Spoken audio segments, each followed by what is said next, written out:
us Opio, a human rights lawyer in our studios, to give us a line, or probably to draw for us a line on what exactly it means for your rights to be violated, and at what point do you say my rights have been violated.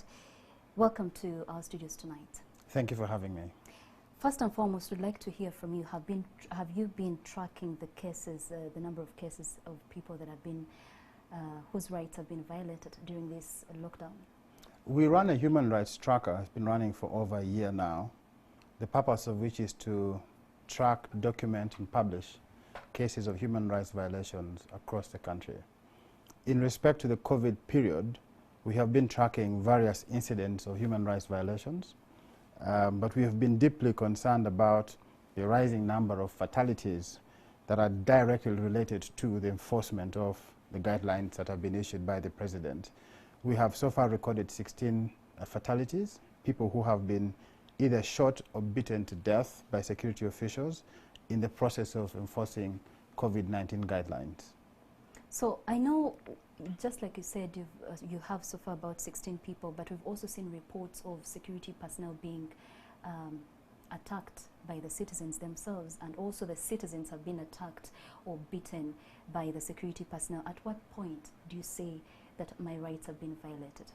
First and foremost, the manner in which the guidelines were being implemented, coupled with the effect of the lockdown, has created a toxic atmosphere, a sense of frustration on the part of the population.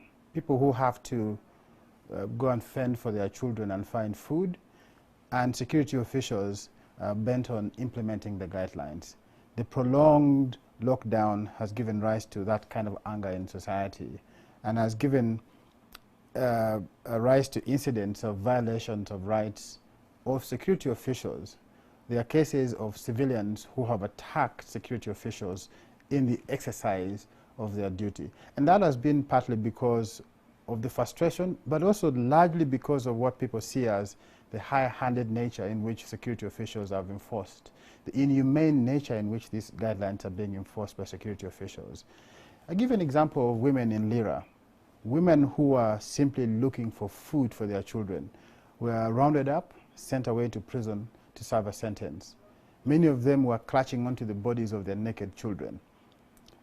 Clearly, the better thing to have been done in the circumstances, and thankfully the High Court has reversed that decision, was not to send these women to jail, but to educate them on how to go about looking for food for their children in a humane way. So I do think that while we must emphasize the respect for authority, the respect for the law and guidelines, we also have to ask security officials to implement these guidelines in a humane manner. Because let us talk about the humane manner that you're pointing out. How should they deal with the citizens? You know, we've seen, I don't know if you have, but if you're driving around, you see Ugandans actually violating, you know, the guidelines right in front of the police officers. A police officer stops you and you continue driving, you continue riding your border, and you don't take heed to what they're telling you. In that event, how should a police officer deal with that situation in order not to violate the citizens' rights? First, I think that we have to ask ourselves why Ugandans behave that way towards security officials.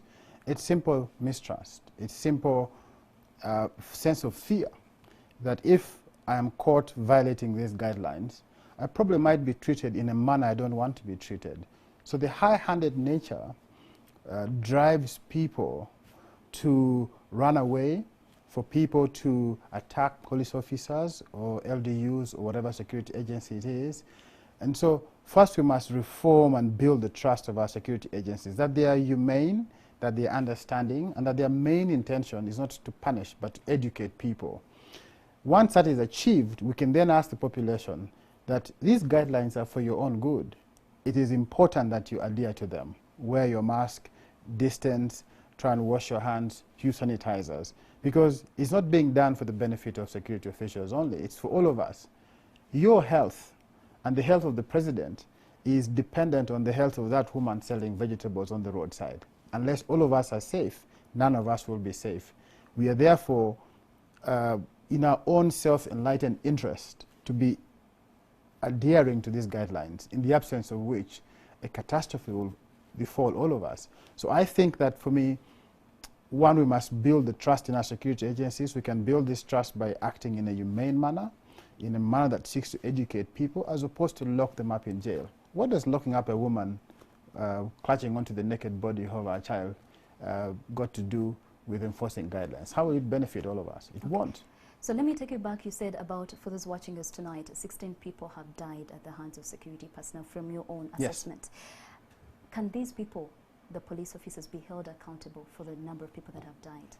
In many of the cases where we have recorded fatalities, we have commenced processes to file charges against these individuals involved.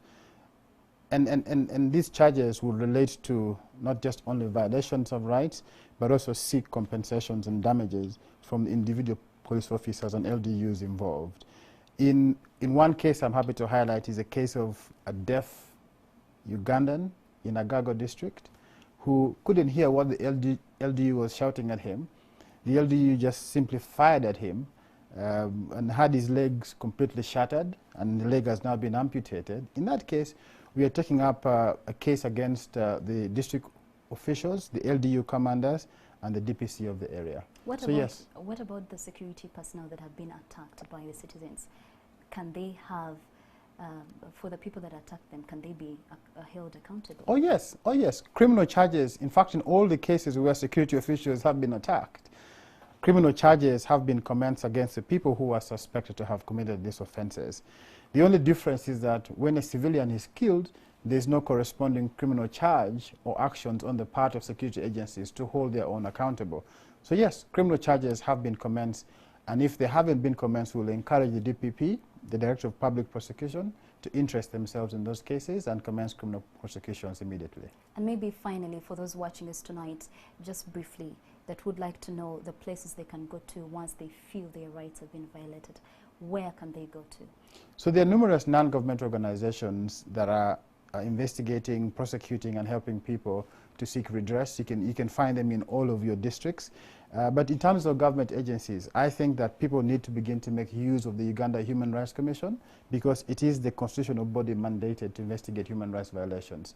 So go to the Human Rights Commission offices across the country, they're in every region of this country, and report violations of rights. In respect to police officers, go and report to the police. There's a professional standards unit, there's a police court. Go and report your case. Whether your case will be handled or not is a different matter altogether. Importantly, document the violations, because the protection of the state is temporary. Those who violate rights will at point P and time T be held to account. All right. Thank you so much for joining us in our studios tonight. And it's a pleasure. For giving us your thoughts on the particular human rights violations in the country. Now, would like to hear from you tonight. We ask that you share with us your thoughts on the means used by the security personnel to enforce COVID-19 restrictive measures within the country. Please do be sure to share with us your thoughts on our social media platforms, that is NTV Uganda on Facebook and NTV Uganda on Twitter. Once again, we ask that you share with us your thoughts on the means used by the security personnel to enforce COVID-19 restrictive measures within the country.